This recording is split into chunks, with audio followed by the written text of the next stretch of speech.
నమస్కారం ఘంటారావానికి స్వాగతం. ముందుగా ప్రధాన అంశాలు. పినరై ద్వారా కేరళంలోకి వచ్చేందుకు మోదీ యత్నం. భవిష్యత్తును అపహరించేందుకు పన్నాగాలు పన్నుతున్నారన్న రేవంత్.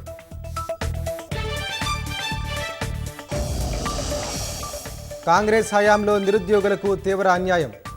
2 లక్షల ఉద్యోగాల జాబ్ క్యాలెండర్ ఏమైందని కవిత ప్రశ్న.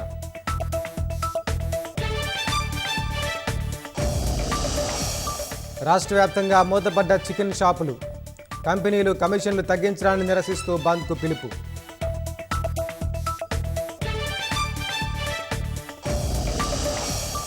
ఇరాన్తో యుద్ధం 2-3 వారాల్లో ముగుస్తుందన్న ట్రంప్. అమెరికా వెనక్కి వచ్చాక ఇంధన ధరలు కుప్పగూలుతాయని వ్యాఖ్య.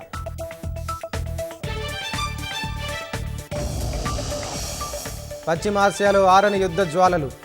ఇరాన్పై విరుచుకుపడుతున్న అమెరికా, ఇజ్రాయెల్ దళాలు.